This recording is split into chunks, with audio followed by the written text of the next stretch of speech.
السلام علیکم ورحمۃ اللہ وبرکاتہ۔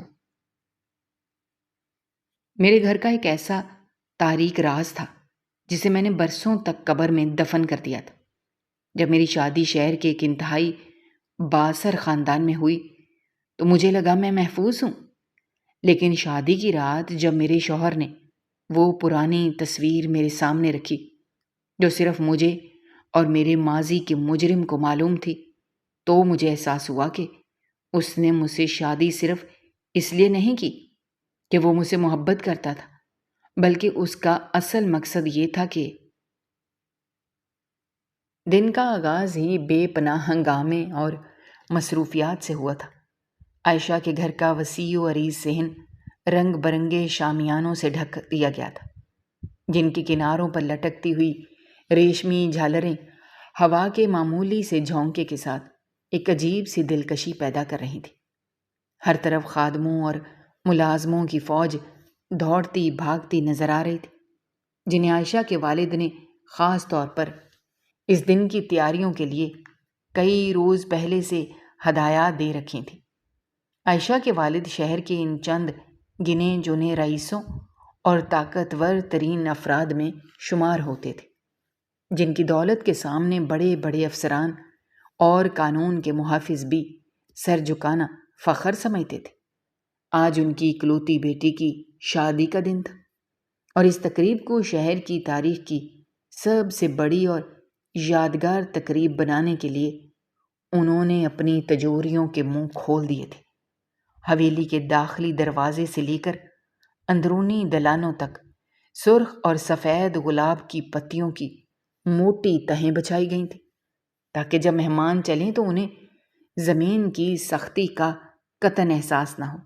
پورچ اور دیواروں پر ہزاروں کی تعداد میں رنگ برنگے کمکمے اس مہارت سے لگائے گئے تھے کہ رات کے وقت پوری حویلی کسی طلسماتی محل کا منظر پیش کرنے لگی تھی۔ عائشہ اپنے عالیشان کمرے کے وسط میں رکھی ایک بڑی کرسی پر بیٹھی تھی، اور اس کے ارد گرد شہر کی سب سے مہنگی اور ماہر بیوٹیشنز اس کے بناؤ سنگار میں مصروف تھیں۔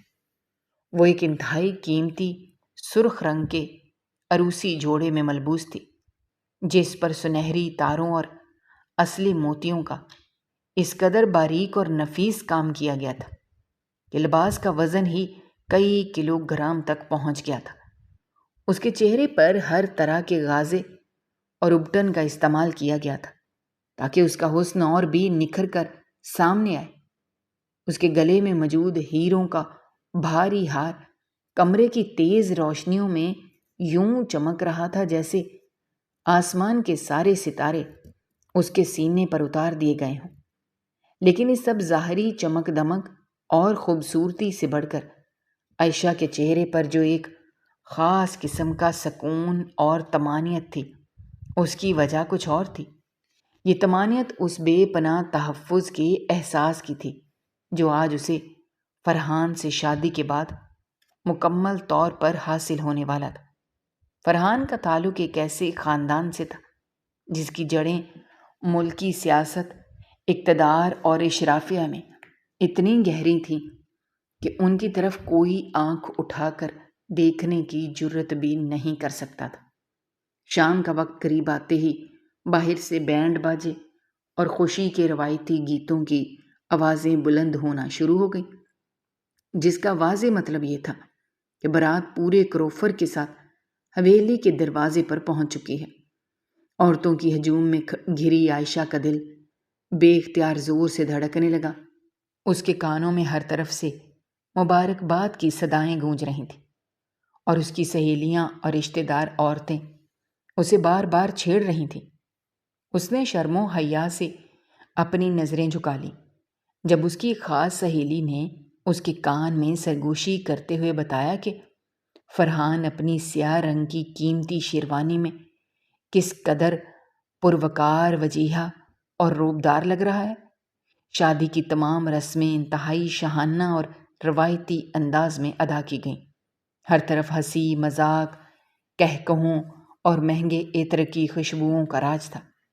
مہمانوں کی توازے کے لیے درجنوں اقسام کے پکوان تیار کیے گئے تھے، اور ہر شخص اس شاندار تقریب کی تعریفیں کرتے نہیں تھک رہا تھا۔ بالآخر وہ وقت بھی آ گیا جب رخصتی کی گھڑی سر پر آ پہنچی۔ عائشہ اپنے والد کے گلے لگ کر زاروں قطار رو پڑی۔ اس کے والد نے بھی نم آنکھوں کے ساتھ اس کے ماتھے پر بوسہ دیا اور اس کے سر پر شفقت سے ہاتھ رکھ کر اسے تسلی دی کہ وہ ہمیشہ اس کے ساتھ کھڑے ہیں، اور پھر اسے ایک انتہائی قیمتی اور پھولوں سے لدی ہوئی گاڑی میں بٹھا دیا گیا۔ گاڑی کا دروازہ بند ہوتے ہی عائشہ نے ایک لمبا اور گہرا سانس لیا اور اپنی تھکی ہوئی آنکھیں بند کر لیں۔ سفر کے دوران اس نے کئی بار چوری چھپے فرحان کی طرف دیکھا، جو ڈرائیور کی ساتھ والی سیٹ پر نہیں بلکہ اس کے ساتھ پچھلی سیٹ پر بیٹھا تھا، لیکن وہ بالکل خاموش تھا اور اس کی نظریں سیدھی سامنے کی طرف مرکوز تھیں۔ اس کے چہرے پر ایک عجیب سی سنجیدگی اور تناؤ طاری تھا، جو آج کے دن کے لحاظ سے کافی غیر معمولی لگ رہا تھا۔ عائشہ نے اپنے دل کو یہ کہہ کر تسلی دی کہ شاید اتنی بڑی اور طویل تقریب کی تھکاوٹ کی وجہ سے وہ بات کرنے کے موڈ میں نہیں ہے، اس لیے اس نے بھی کچھ بولنا یا اسے پریشان کرنا مناسب نہ سمجھا۔ کچھ دیر کے سفر کے بعد ان کی گاڑی ایک بہت بڑی اور شاندار حویلی کے عالی شان آہنی دروازے سے داخل ہوئی۔ وہاں بھی نوکروں اور رشتہ داروں کی طرف سے استقبال کی تیاریاں مکمل تھیں، لیکن عائشہ کو گاڑی سے اترتے ہی شدت سے محسوس ہوا کہ یہاں کا مجموعی ماحول اس کے اپنے گھر کے مقابلے میں قدرے خاموش، سنجیدہ اور کسی حد تک پرسرار ہے۔ روایتی رسومات اور خاندان کی عورتوں سے ملاقاتوں کے بعد عائشہ کو نہایت عزت و احترام کے ساتھ اس کے کمرے تک پہنچا دیا گیا۔ وہ کمرہ کسی قدیم اور شاہی محل کی خوابگاہ سے کم نہیں تھا۔ بستر کو انتہائی خوبصورتی کے ساتھ سرخ گلاب اور سفید چنبیلی کے تازہ پھولوں سے سجایا گیا تھا، جن کی ملی جلی مسحور کن خوشبو نے پورے کمرے کو معطر کر رکھا تھا۔ کمرے میں روشنی کے لیے صرف چند مدھم اور نرم روشنی والے لیمپ جل رہے تھے، جو ماحول کو مزید پرسرار اور طلسماتی بنا رہے تھے۔ خادمائیں اسے احتیاط سے بستر پر بٹھا کر اور دروازہ باہر سے بند کر کے چلی گئیں۔ اب وہ اس بڑے سے کمرے میں بالکل اکیلی تھی۔ کمرے کی ایک دیوار پر لگی قدیم طرز کی لکڑی کی گھڑی کی ٹک ٹک اس گہری خاموشی میں اور بھی زیادہ بلند اور واضح سنائی دے رہی تھی۔ عائشہ کا دل ایک انجانے خوف، خوشی اور بے چینی کے ملے جلے جذبات سے بری طرح دھڑک رہا تھا۔ وہ اپنی زندگی کے اس بالکل نئے اور محفوظ سفر کے بارے میں سوچ رہی تھی، جہاں بے پناہ دولت، عزت، وقار اور سب سے بڑھ کر تحفظ اس کی مٹھی میں تھا۔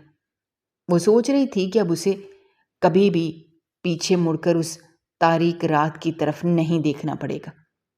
وقت آہستہ آہستہ گزر رہا تھا اور تقریباً 1 گھنٹے کے طویل اور صبر آزما انتظار کے بعد اچانک دروازے کے بھاری دستے پر کسی کے ہاتھ کی آہٹ ہوئی اور اگلے ہی لمحے دروازہ کھل گیا۔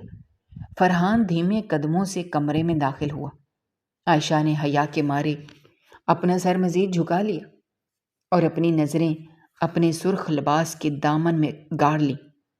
وہ شدت سے اس کے قریب آنے اور کچھ میٹھے بول بولنے کا انتظار کرنے لگی، لیکن فرحان نے کمرے میں داخل ہوتے ہی سب سے پہلا کام یہ کیا کہ اس نے پلٹ کر دروازے کو اندر سے مقفل کر دیا۔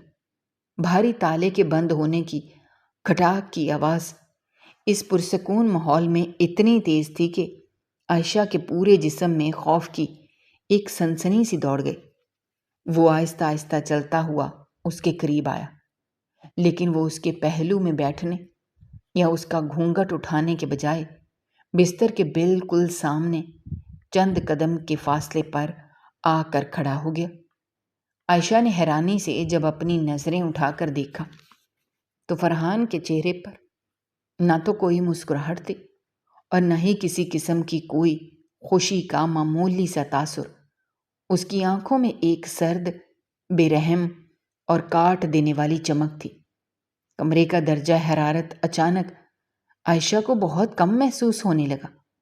اسے یوں لگا جیسے اس کا خون جم رہا ہو، اور اس سے پہلے کہ عائشہ ہمت کر کے کچھ بولتی یا اس کی اس عجیب کیفیت کی وجہ پوچھتی، فرحان نے اپنی شیروانی کے اندرونی جیب میں ہاتھ ڈالا اور ایک پرانی سی مڑی تڑی تصویر نکال کر پوری قوت سے عائشہ کے سامنے بستر کے پھولوں پر پھینک دی۔ عائشہ مکمل طور پر حیرت زدہ رہ گئی اور بے اختیار اس کی نظر اس تصویر پر جا پڑی۔ وہ تصویر دیکھتے ہی عائشہ کے چہرے کا رنگ پیلا پڑ گیا۔ اس کے حلق میں جیسے کانٹے چبھنے لگے۔ اس کی سانسیں سینے میں اٹک کر رہ گئیں۔ عائشہ کا دل جیسے سینے کی پسلیاں توڑ کر باہر آنے لگا اور اس کے ہاتھ پاؤں برف کی طرح ٹھنڈے پڑ گئے۔ فرحان نے انتہائی سرد، سخت اور کھردری آواز میں عائشہ کو وہ تصویر غور سے دیکھنے کا حکم دیا اور اسے پوچھا کہ کیا اسے یاد ہے یہ تصویر کب کھینچی گئی تھی۔ عائشہ کی زبان مکمل طور پر گنگ ہو چکی تھی۔ اس کا دماغ سن ہو رہا تھا اور اس کے ہونٹ بری طرح کانپ رہے تھے۔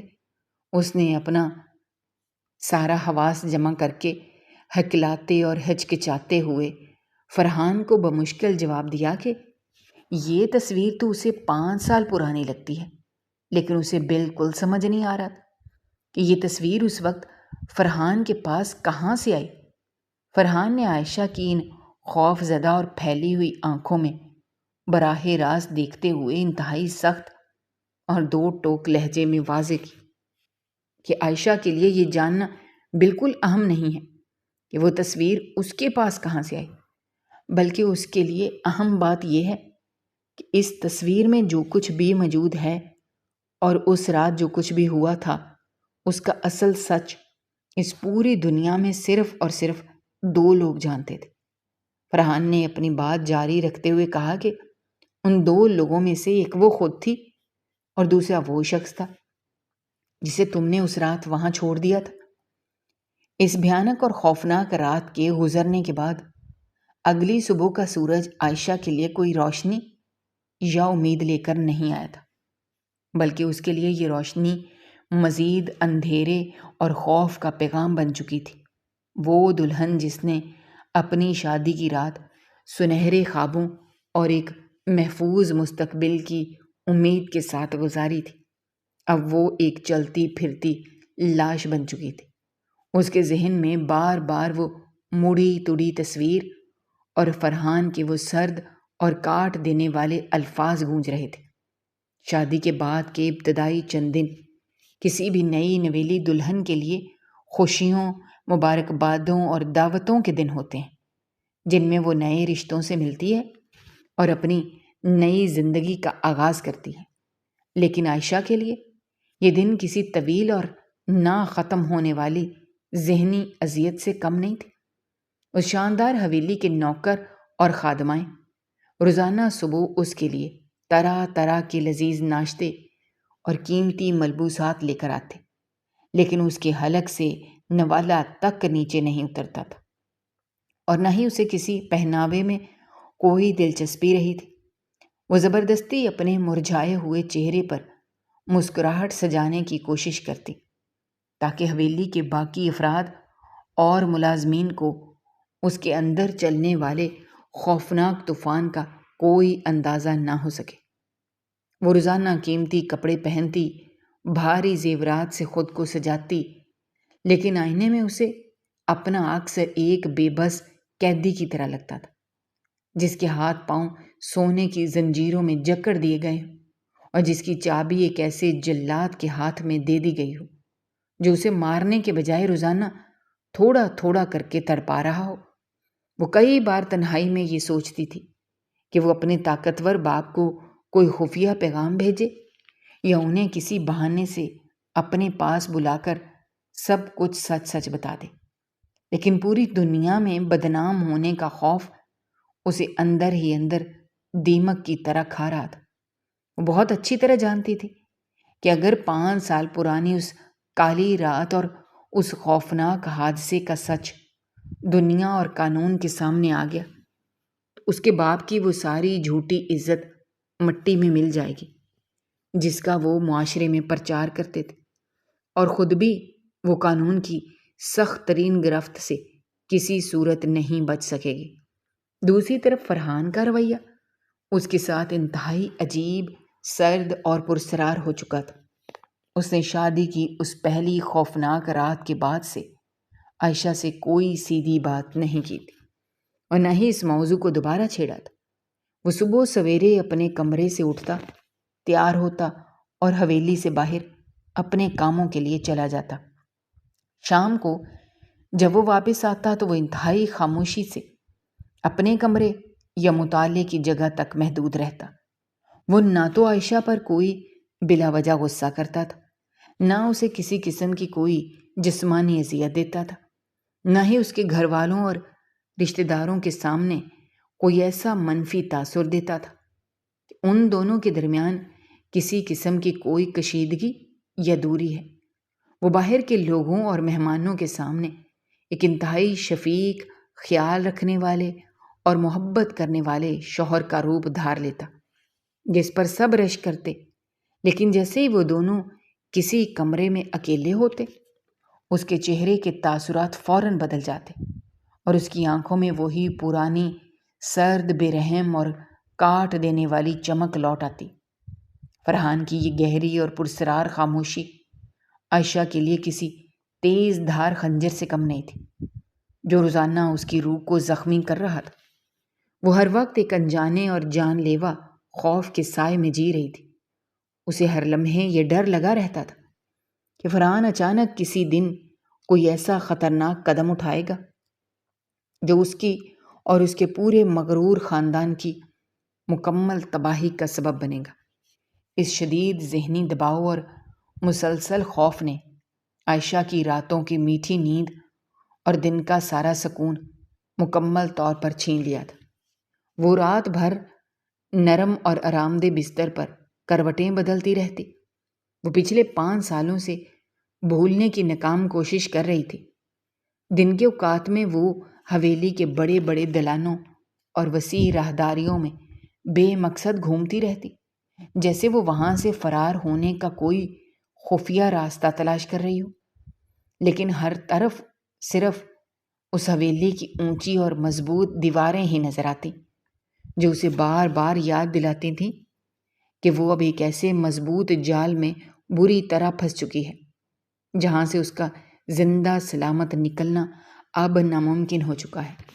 دن یوں ہی رینگ رینگ کر اور انتہائی بوجھل انداز میں گزر رہے تھے اور عائشہ کی قوت برداشت کا پیمانہ آہستہ آہستہ مکمل طور پر لبریز ہو رہا تھا۔ وہ مزید اس خاموش اور اذیت ناک صورتحال کو برداشت کرنے کے قابل نہیں رہی تھی۔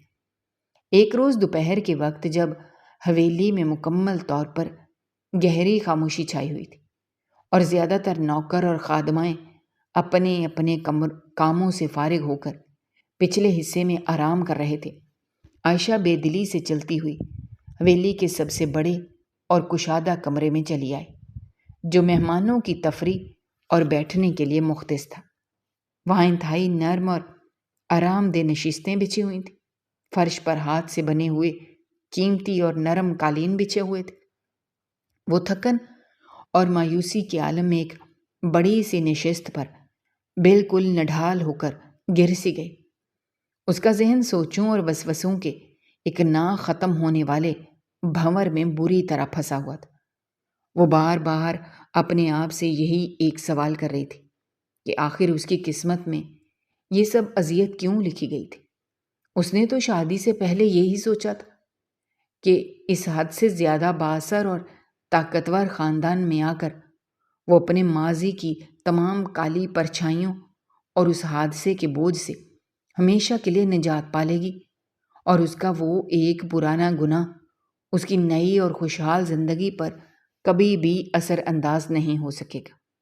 لیکن یہاں تو صورتحال اس کی توقعات سے بالکل برعکس ثابت ہوئی تھی۔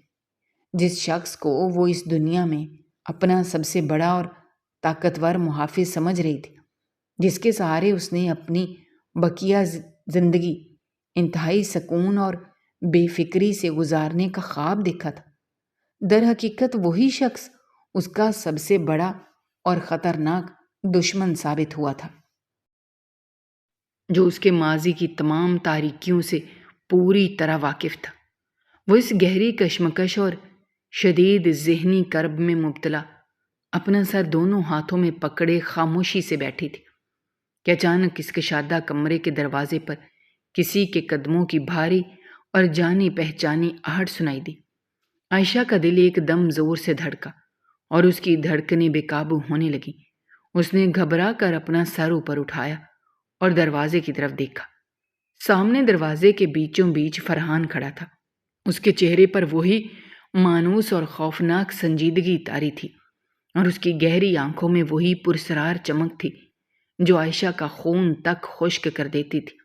وہ آہستہ آہستہ اور انتہائی پرسکون قدموں سے چلتا ہوا کمرے کے عین وسط میں آیا اور عائشہ کے بالکل سامنے چند قدم کے فاصلے پر آ کر خاموشی سے کھڑا ہو گیا۔ اس کے اس طرح آ کر کھڑے ہونے کے انداز میں ایک عجیب سا تکبر اور مکمل غلبہ تھا جو عائشہ کو مزید اندر تک خوفزدہ کر رہا تھا۔ فرحان نے کچھ دیر تک مکمل خاموشی سے عائشہ کے خوف زدہ پیلے پڑتے ہوئے چہرے اور کانپتے ہوئے وجود کو بغور دیکھا۔ اس کی یہ طویل اور چبھتی ہوئی خاموشی عائشہ کے لیے موت سے بھی زیادہ اذیت ناک اور ناقابل برداشت تھی۔ بالآخر عائشہ کی جھوٹی ہمت اور برداشت مکمل طور پر جواب دے گئی اور اس کے اندر کئی دنوں سے دبا ہوا کرب اور خوفناک آنسوؤں کی شکل میں اس کی آنکھوں سے بہہ نکلا۔ اس کا پورا وجود بے بسی اور ڈر کی وجہ سے کانپ رہا تھا اور وہ لگاتار ہچکیوں کے درمیان بمشکل اپنے ٹوٹے پھوٹے الفاظ ادا کرنے کے قابل ہو پا رہی تھی۔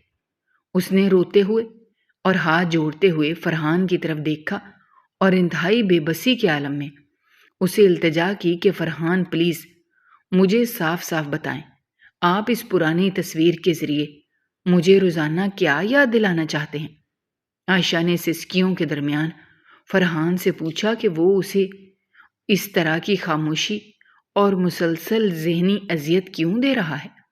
کیا اس کا دل اسی طرح تڑپتا دیکھ کر ذرا بھی نرم نہیں ہوتا؟ اس نے فرحان کو اس کے خاندان کے اونچے مرتبے اور وقار کا واسطہ دیتے ہوئے کہا کہ میں آپ کے اس اتنے بڑے اور باثر خاندان کی عزت بن کر آئی ہوں۔ میں آپ کی منکوہہ ہوں۔ کیا مجھے اس گھر میں آ کر بھی کبھی دلی سکون نہیں ملے گا؟ کیا میری ساری زندگی اسی طرح ایک مجرم کی حیثیت سے خوف اور گھبراہٹ میں گزرے گی؟ عائشہ کی ان بکھری ہوئی باتوں میں شدید مایوسی اور مدد کی التجا چھپی ہوئی تھی۔ وہ دل ہی دل میں چاہتی تھی کہ فرحان کچھ تو ایسا ہمدردی کا جملہ کہے جس سے اس کے دل کا یہ بھاری بوجھ تھوڑا ہلکا ہو سکے، یا کم از کم اسے معلوم ہو سکے کہ آخر اس خاموش اور سرد شخص کے اصل ارادے کیا ہیں۔ عائشہ نے فرحان کی بے حس آنکھوں میں جھانکنے کی ناکام کوشش کی اور روتے ہوئے مزید کہا کہ اگر آپ کو میرا وہ کالا ماضی اس قدر برا لگتا تھا اور آپ اس بھیانک راز کو پہلے سے جانتے تھے تو آپ نے مجھ سے شادی ہی کیوں کی؟ آپ مجھے میرے حال پر چھوڑ سکتے تھے اور میں اپنی زندگی کسی اور طرح گزار لیتی، لیکن آپ نے ایسا بالکل نہیں کیا۔ آپ نے میرے طاقتور خاندان کے ساتھ برابری کی بنیاد پر رشتے جوڑے، مجھے پورے شہر کے سامنے اپنے گھر کی عزت بنایا، اور اب بند کمروں میں مجھے اس طرح تنہائیوں میں مار رہے ہیں۔ عائشہ مسلسل اور بے تحاشا رو رہی تھی۔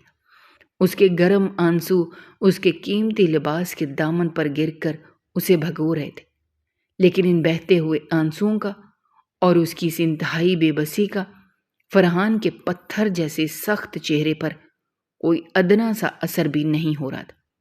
فرحان اسی طرح سیدھا اور اکڑا ہوا کھڑا رہا اور بڑی بے حسی اور خاموشی سے عائشہ کی یہ ساری آہیں اور سسکیاں سنتا رہا۔ جب عائشہ بول بول کر مکمل طور پر تھک گئی اور اس کی آواز رند کر گلے میں اٹک گئی تو فرحان کے بند ہونٹوں پر ایک عجیب سی طنزیہ اور بھیانک مسکراہٹ ابھر آئی، جو کسی شکاری کی مسکراہٹ جیسی تھی۔ اس نے اپنی جگہ سے حرکت کی اور عائشہ کی طرف ایک قدم اور بڑھایا اور تھوڑا سا جھک کر اس کی آنکھوں میں براہ راست دیکھتے ہوئے انتہائی سرد اور شفاف لہجے میں جواب دیا۔ سکون؟ فرحان کی آواز میں ایک ایسی تیز کاٹ اور نفرت تھی جس نے عائشہ کے پورے جسم میں ایک شدید سنسنی اور سرد لہر دوڑا دی۔ اس نے طنزیہ انداز میں ہنستے ہوئے عائشہ سے پوچھا، کیا تمہیں واقعی دل سے یہ لگتا ہے کہ اتنے بڑے اور طاقتور گھر میں آ کر اور میرے جیسے بااثر انسان سے شادی کر کے تم قانون اور اپنے گناہوں سے ہمیشہ کے لیے محفوظ ہو گئی ہو؟ فرحان کا لہجہ بتدریج زیادہ سخت، تلخ اور بلند ہو رہا تھا۔ اس نے انتہائی دو ٹوک اور واضح الفاظ میں عائشہ کے تمام خوابوں اور پرسکون زندگی کی امیدوں کو پاش پاش کرتے ہوئے کہا کہ اس نے عائشہ سے شادی اس لیے بالکل بھی نہیں کی تھی کہ اسے عائشہ سے ذرا سی بھی محبت تھی یا وہ اس کی ظاہری خوبصورتی کا دیوانہ ہو کر اس کے پاس آیا تھا۔ فرحان نے اپنی بات پر مزید زور دیتے ہوئے اور اس کی آنکھوں میں آنکھیں ڈال کر کہا کہ اسے عائشہ کے طاقتور اور امیر خاندان کی بے پناہ دولت اور ان کی سیاست اور معاشرے میں سماجی حیثیت سے بھی کوئی ادنا سی دلچسپی نہیں تھی۔ اسے کسی قسم کا کوئی مال و زر کا لالچ یا طمع نہیں تھا جس نے اسے اتنے بڑے پیمانے پر یہ رشتہ جوڑنے اور اسے گھر میں لانے پر مجبور کیا ہو۔ فرحان کے ان تیز اور زہریلے الفاظ نے عائشہ کے ذہن میں اٹھنے والے تمام سوالوں کے جواب ایک ہی لمحے میں دے دیے تھے، لیکن یہ جواب اتنے بھیانک اور ہوش ربا تھے کہ عائشہ کی روح تک اندر سے کانپ اٹھی تھی اور اس کے جسم کا آخری قطرہ بھی جیسے نچڑ گیا ہو۔ فرحان ایک پل کے لیے رکا۔ اس نے ایک طویل اور گہری سانس لی اور عائشہ کے چہرے کے بالکل قریب آ کر اس قدر دھیمی مگر زہریلی آواز میں اپنی بات مکمل کی کہ اس کے ادا کیے گئے الفاظ سیدھے عائشہ کے دل میں کسی زہر آلود خنجر کی طرح اتر گئے۔ اس نے عائشہ کی آنکھوں میں دیکھتے ہوئے کہا کہ میرا مقصد کچھ اور تھا۔ رات کا اندھیرا گہرا ہو چکا تھا۔ کمرے میں صرف ایک مدھم روشنی جل رہی تھی۔ فرحان کھڑکی کے پاس کھڑا باہر کی تاریکی میں دیکھ رہا تھا۔ ہر طرف مکمل خاموشی چھائی ہوئی تھی۔ عائشہ بستر سے اٹھی اور روتی ہوئی فرحان کے بالکل پیچھے جا کر کھڑی ہو گئی۔ وہ ذہنی اذیت برداشت کرتے کرتے بالکل ٹوٹ چکی تھی۔ عائشہ نے روتے ہوئے بے بسی سے پوچھا کہ پھر آخر آپ کا اصل مقصد کیا تھا؟ آپ مجھے اس طرح کھڑا کر کے ذہنی اذیت کیوں دے رہے ہیں؟ اگر آپ کو میرا وہ پرانا ماضی پسند نہیں تھا تو آپ نے مجھ سے شادی ہی کیوں کی؟ فرحان اپنی جگہ پر بالکل ساکت کھڑا رہا۔ اس نے پیچھے مڑ کر دیکھنے کی زحمت بھی نہیں کی۔ اس نے اسی طرح کھڑکی سے باہر دیکھتے ہوئے دھیمی مگر سخت آواز میں جواب دیا کہ کیونکہ اس دنیا میں کچھ قرض ایسے ہوتے ہیں عائشہ جنہیں اتارنے کے لیے آپ کو قربانی کا بکرا بننا پڑتا ہے۔ تم نے سوچ لیا تھا کہ وہ تاریک راز ہمیشہ کے لیے قبر میں دفن رہے گا، لیکن میں اسی دفن شدہ راز کو کھود کر باہر نکالنے آیا ہوں تاکہ انصاف ہو سکے۔ فرحان کے منہ سے انصاف کا لفظ نکلتے ہی کمرے کی فضا مزید بوجھل اور گھٹن زدہ ہو گئی۔ عائشہ کو یوں محسوس ہوا جیسے کسی نے اس کے گلے میں ایک موٹا اور کھردرا پھندا ڈال کر اسے پوری قوت سے کھینچ لیا ہو اور اس کی ٹانگوں کی طاقت یکدم جواب دے گئی ہو اور وہ وہیں کھڑکی کے پاس فرش پر بے بسی کے عالم میں گر پڑی۔ اس کے قیمتی اور بھاری لباس کی جالی فرش پر بری طرح بکھر گئی اور اس کے زیورات فرش سے ٹکرا کر ایک عجیب سی بےہنگم آواز پیدا کرنے لگے، لیکن فرحان پر ان سب باتوں کا کوئی اثر نہیں ہوا۔ اس نے انتہائی آہستگی سے کھڑکی کی طرف سے اپنا رخ موڑا اور اپنی سرد اور بے رحم نگاہیں زمین پر گری ہوئی عائشہ پر گاڑ دیں۔ اس وقت اس کی آنکھوں میں نہ تو کوئی ہمدردی تھی، نہ ہی کسی قسم کا کوئی رحم، بلکہ ان میں ایک ایسا خوفناک اور دہکتا ہوا شعلہ تھا جو برسوں کی انتقامی آگ اور شدید نفرت سے پیدا ہوا تھا۔ اس نے آہستہ سے قدم آگے بڑھایا اور عائشہ کے بالکل قریب آ کر اس کے سر پر یوں کھڑا ہو گیا جیسے کوئی جلاد اپنے قیدی کے سر پر کھڑا ہوتا ہے۔ اس نے اپنی جیب سے وہی پرانی اور مڑی تڑی تصویر دوبارہ نکالی جس میں ٹوٹی ہوئی گاڑی اور خون میں لت پت سڑک نظر آ رہی تھی، اور اسے پوری قوت سے عائشہ کے چہرے کے بالکل سامنے فرش پر دے مارا۔ عائشہ نے کانپتے ہاتھوں سے اس تصویر کو چھونے کی کوشش کی، لیکن اس کی انگلیاں بری طرح لرز رہی تھیں۔ فرحان نے انتہائی سخت اور گرجدار آواز میں بولنا شروع کیا۔ اس نے کہا کہ آج سے ٹھیک 5 سال پہلے ستمبر کی وہ کالی اور طوفانی رات، جب آسمان سے مسلسل بارش برس رہی تھی اور سڑکیں مکمل طور پر پانی اور کیچڑ سے بھری ہوئی تھی، تم اپنی امیر دوستوں کے ساتھ ایک بڑی دعوت سے واپس آ رہی تھی۔ تم نے اپنی حد سے زیادہ تیز رفتار اور بے قابو گاڑی میں بیٹھے ہوئے یہ بھی نہیں سوچا تھا کہ کوئی اور بھی سڑک پر موجود ہو سکتا ہے۔ فرحان کی آواز کمرے کی دیواروں سے ٹکرا کر ایک باہری گونج پیدا کر رہی تھی۔ اس نے عائشہ کی آنکھوں میں سیدھا دیکھتے ہوئے کہا کہ تم نے اپنی مستی اور غرور میں اندھے ہو کر جس بائک کو ٹکر ماری تھی، اس پر کوئی جانور نہیں بلکہ 2 جیتے جاگتے انسان سوار تھے۔ ایک باپ جو اپنی چھوٹی سی پیاری بیٹی کے ساتھ جا رہا تھا۔ تم نے اپنی گاڑی کی ٹکر سے انہیں ہوا میں اچھال دیا اور وہ دونوں سڑک کے کنارے پڑے ہوئے پتھروں پر گرے۔ تمہاری گاڑی کا اگلا حصہ مکمل طور پر تباہ ہو گیا تھا، لیکن تم نے ایک لمحے کے لیے بھی وہاں رک کر ان تڑپتے ہوئے انسانوں کی حالت دیکھنے کی زحمت نہیں کی۔ تم نے پیچھے مڑ کر نہیں دیکھا کہ وہ زندہ بھی ہیں کہ مر گئے۔ تم نے اس ننھی سی بچی کی چیخیں نہیں سنی جو بارش اور خون میں لت پت اپنے باپ کے سینے سے لپٹ کر رو رہی تھی۔ فرحان کے چہرے پر اس وقت ایک عجیب سی وحشت طاری تھی اور اس کی مٹھیاں اتنی سختی سے بھینچی ہوئی تھیں کہ اس کی رگیں ابھر آئی تھیں۔ اس نے اپنی بات کو آگے بڑھاتے ہوئے کہا کہ تم وہاں سے بزدلوں کی طرح اپنی جان بچا کر بھاگ گئی اور سیدھا اپنے اس طاقتور اور مغرور باپ کی پناہ میں جا چھپی جس نے اپنی بے تحاشا دولت اور اثر و رسوخ کے نشے میں قانون اور انصاف کے رکھوالوں کے منہ پیسوں سے بھر دیے، اور اس نے تمام ثبوت مٹا دیے، اس رات کی تمام گواہیاں خرید لیں اور اس حادثے کو ایک اندھا واقعہ بنا دیا، فائلوں میں دفن کر دیا۔ لیکن تم اور تمہارا باپ یہ بھول گئے تھے کہ دنیا کا ہر انسان خریدا نہیں جا سکتا۔ فرحان نے ایک لمبا اور گہرا سانس لیا۔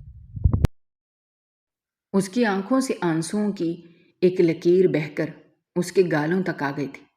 اس نے بھاری اور لرزتی ہوئی آواز میں کہا کہ جس شخص کو تم نے اس رات اپنی وحشت کا نشانہ بنا کر موت کے گھاٹ اتار دیا تھا، وہ کوئی لاوارث انسان نہیں تھا، بلکہ وہ میرا بڑا بھائی تھا، اور جو بچی اس کے ساتھ بیٹھی تھی جسے تم نے عمر بھر کے لیے معذور اور اپاہج بنا دیا تھا، وہ میری سگی بھتیجی تھی۔ عائشہ یہ سب سن کر مکمل طور پر سکتے میں آ گئی۔ اس کا سانس جیسے حلق میں ہی رک گیا تھا۔ اس کا دل اتنی زور سے دھڑک رہا تھا کہ اسے اپنی پسلیاں ٹوٹتی ہوئی محسوس ہو رہی تھیں۔ اس کی آنکھوں میں حیرت اور خوف سے پوری طرح پھیل چکی تھی۔ وہ فرش پر پڑی کسی کٹی ہوئی پتنگ کی طرح کانپ رہی تھی۔ فرحان نے اپنی آواز کو مزید سخت کرتے ہوئے کہا کہ اس رات جب میں اسپتال پہنچا تو میرے بھائی کی لاش ایک ٹھنڈے بستر پر پڑی تھی اور میری چھوٹی سی بھتیجی موت اور زندگی کی کشمکش میں مبتلا تھی۔ اس کے جسم کی کئی ہڈیاں ٹوٹ چکی تھیں اور ڈاکٹروں نے واضح کر دیا تھا کہ اب وہ ساری زندگی اپنے قدموں پر کھڑی نہیں ہو سکے گی۔ میں نے تم لوگوں کے خلاف مقدمہ درج کروانے کی ہر ممکن کوشش کی، لیکن تمہارے باپ کی دولت نے ہر دروازہ مجھ پر بند کر دیا۔ مجھے دھمکیاں دی گئیں، مجھے مارنے کی کوشش کی گئی۔ اسی دن میں نے اپنے بھائی کی لاش پر ہاتھ رکھ کر یہ قسم کھائی تھی کہ میں اس کا بدلہ کسی قانون یا عدالت کے ذریعے نہیں بلکہ اپنے طریقے سے لوں گا۔ فرحان کے چہرے پر ایک انتہائی پرسرار اور خوفناک طمانینت چھا گئی تھی۔ اس نے کہا کہ تم نے کبھی یہ سوچا بھی نہیں ہوگا کہ میں نے پچھلے 5 سالوں میں کس طرح خود کو بدلا، کس طرح دن رات محنت کر کے اتنا بڑا رتبہ اور اتنی دولت کمائی کہ تمہارا مغرور باپ خود چل کر میرے پاس تمہارا رشتہ لے کر آیا۔ میں نے تمہارے خاندان کے ہر فرد کو اپنی جھوٹی شرافت اور طاقت کے جال میں پھنسایا۔ میں نے ایک ایسا جال بنا جس میں تم سب اپنی مرضی سے آ کر گرے، اور آج تم مکمل طور پر میرے قبضے میں ہو۔ یہاں اس 4 دیواری کے اندر نہ تو تمہارا باپ آ سکتا ہے، نہ ہی اس کی دولت تمہیں بچا سکتی ہے۔ عائشہ کے حلق سے ایک انتہائی دردناک اور گھٹی گھٹی سی چیخ نکلی۔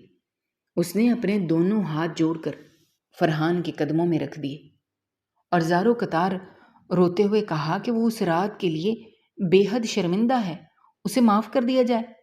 وہ ہر سزا بھگتنے کے لیے تیار ہے۔ وہ خود جا کر قانون کے رکھوالوں کے سامنے اپنے گناہ کا اعتراف کر لے گی۔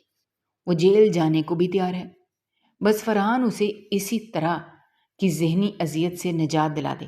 لیکن فرحان نے انتہائی نفرت سے اپنا پاؤں پیچھے کھینچ لیا اور عائشہ کو دور دھکیل دیا۔